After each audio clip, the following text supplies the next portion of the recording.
Сәлам дуслар, Гаилә һәм мәктәп журналының майсаны ниһаять килеп җитте. Һәм беләсезме, бу журнал безнең бик үзенчәлекле һәм безнең өчен бик кадерле. Чөнки бик тырышып эшләдек без моны.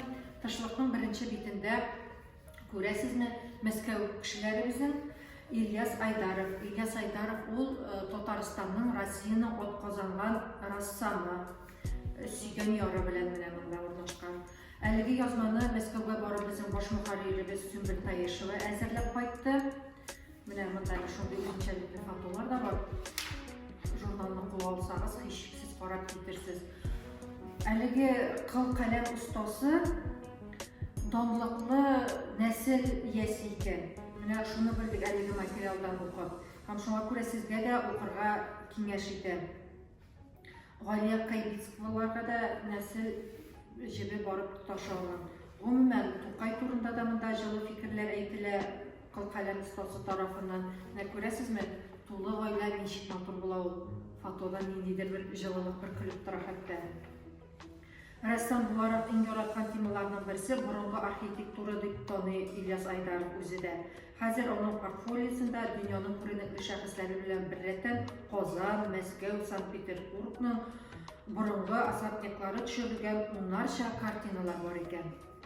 Әйткәнемчә, язма бик әтрафлы һәм тарих белән кызыксынган кешеләр өчен бик тә кызыклы булыр дип торам. Әлеге язманы да сезгә күрсәтеп китәсем килә. Бер-берең өчен кыя булып кал. Әлеге язма шәхсән үзем турында бик руслар әйтмеш, не скромно булса да әйтеп узыйм.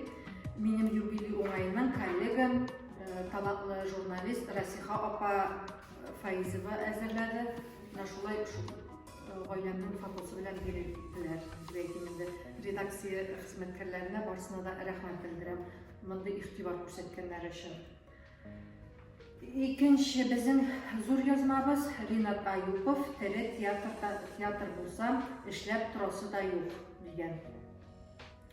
Ринат Аюповны беләбез, ул Абдулла Кариев исемендәге театрның баш режиссеры һәм аның иҗатында бик күп кызыклы спектакльләр бар.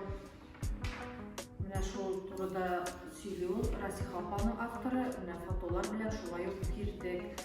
Биредә Ринат әфәнде режиссер һөнәренең никадәр нечкә һәм никадәр авыр булуы турында тасвирлый.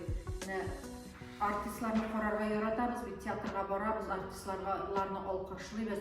Ул артистларны сәхнәгә чыгарып, ничек уйнарга кирәк, ничек фикерне, автор фикерен, режиссер фикерен, ничек тамашачыга җиткерергә кирәк, алар барысы да режиссер тарафыннан эшләнелә. Китринг я каласың, я китәсең. Шактый кызыклы гына исемле.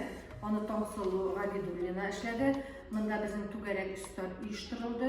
Гаилә һәм мәктәп журналы редакциясендә менә Алина Маслова, Раилә Ахунова, Ленар Зарипов, Лилия Нуруллина, Алексей Чернов дигән үз эшенең осталары җыелган иде. Алар кейтеринг белән шөгыльләнәләр.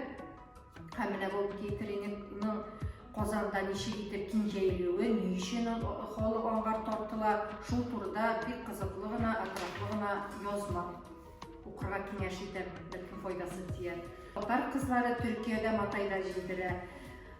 Нәргизә Шәрипова белән эшләнелде әлеге язма. Беләсезме, менә 4 тәгәрмәч тәнне икесе җанны йөртә диләр. Ни өчен шулай? Менә машинада барганда ул тән йөри кебек. Матайда барганда син ачык һавада, җан йөри кебек, шуннан да кош кебек очкан кебек. Мин шәхсән үзем Матайда йөрмим, әмма менә төшләремдә мин мотоциклда йөргәнемне күрәм. Һәм менә Нәргизә Шәрипова да ул шундый үзенчәлекле герой. Беләсезме, ул Төркиядә, менә хатын-кыз Төркиядә Матайда барган. Һәм ул миңа сөйләде, менә Матайда барасың ди. Ачык һавада, һәрбер республиканы узган саен шул һаваның исе борынга килә, борынны кытыклый ди. Менә ул әйтеп бетерә алмаслык шундый хисләр ди. Менә язманы укыгыз әле, бәлкем сез дә мотоциклга, правага укып җибәрерсез. Аннары ясалма зиһен акыллы ярдәмчеме, әллә куркыныч төшме диелгән. Әлеге язманы безнең яшь авторыбыз Камил Таишев әзерләде. Шулай ук әлеге язма Мәскәүдән эшләнелде. Ясалма интеллект дигән сүз киң халык теленә күптән түгел генә килеп керде ди. Чыннан да менә ясалма зиһен нәрсә ул, аны нәрсә белән ашыйлар, татар тормышында аның роле нинди? Менә шул турыда кызыклы гына язманы укырга киңәш итә. Шактый фотолар белән бирелде ул. Патриотлар тарихы дигән рубрика даими чыгып бара. Гаилә һәм мәктәп журналында бу юлы безнең монда Чистайда яшәүче укытучы Фуат Сымгатуллин турында яза Альберт Сабиров. Менә ул кызыклы шәхес, үзе генә ватанпәрвәр түгел, ул үзеннән соң да укучыларын да шул рухта тәрбияли. Теге ничектер яңгырау сүзләр дип кабул итмәгез, әмма ир-егетләрне ничек тәрбияләргә кирәк, менә шушы геройдан белергә мөмкин. Шуңа күрә язманы укырга киңәш итә. Шулай ук Россия халыкларының традицияләре дигән даими рубрикабыз эшләп килә. Бу юлы безнең Гөлназ Гайнуллина журналистыбыз караван бәйрәме турында яза. Шундый матур фотолар белән уланып бирде безгә. Нәрсә ул караван бәйрәме, ничек, кайчан бәйрәм итәләр, менә шушы язмада урын алган. Һәм гомумән алдагы көннәрдә дә Сабан туе турында да булыр, Аллаһы бирсә. Җәйге ял кем нинди лагерь сайлый? Җәйгә тиздән аяк басабыз, әйме, июнь аеннан түгел, кыш аеннан әти-әниләр кайгыра башлый, җәйге каникулларын балаларын ничек үткәрергә икән ди. Менә шул турыда Нәзилә ярдәмгә килә. Безнең Нәзилә Фәхретдинова. Нәзилә монда менә кайнар линия телефоннарында сезнең игътибарга бирә. Әле лагерьларга путевка алып бетермәгән булсагыз, менә бу язманы укып, сез кая мөрәҗәгать итәргә кирәклеген белә алачаксыз. Шулай ук бала нигә симерә яки нәрсә ул гиподинамия дигән монда Илдус Лотфуллин турында. Илдус Лотфуллин ул безнең Казанның танылган педиатры. Аны әти-әниләр генә түгел, балалар да бик ярата. Һәм менә эчтәлекле әңгәмә, әлеге әңгәмәне мин үзем әзерләдем. Монда менә балалар сәламәтлеге, ничек итеп балаларны хәзерге вакытта тәрбияләргә кирәк, нинди юнәлешләргә күбрәк игътибар бирергә кирәк һәм табиб белән үзеңне ничек тотырга, булар барысы да менә шушы язмада урын алган. Без Тукай әкиятләре дөньясында хәтерләсәгез, Гаилә һәм мәктәп журналы шул исемдә безнең конкурс игълан иткән иде һәм ул конкурска без матур гына нәтиҗәләр ясадык һәм шушында беренче, икенче һәм өченче урын алган кешеләрнең хезмәтләре урнаштырылган, шулар турында язылган.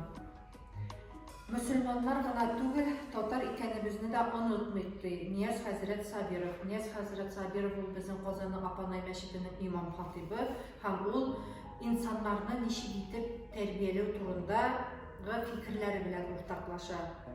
Нияз хәзрәт ул редакциябызның безнең дусты һәм менә дини тәрбияләү хәзер бит инде яшерен батырын түгел, бала чаганы тәрбияләү бик катлаулы мәсьәләләрнең берсе булып тора.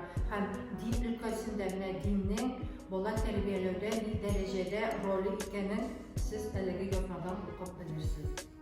Бәле шул бәһале эш. Фәния Лотфуллинаның язмасы һәм менә үзәйчә бәлеш пешерергә өйрәнәсегез килсә, рәхәтләнеп шушы язмага күз салырга тәкъдим итәм. Хөрмәтле дуслар, менә шундый гына матур гына, саулы гына гаилә һәм мәктәп журналына күзәтү ясадык. Исәнлек булыгыз.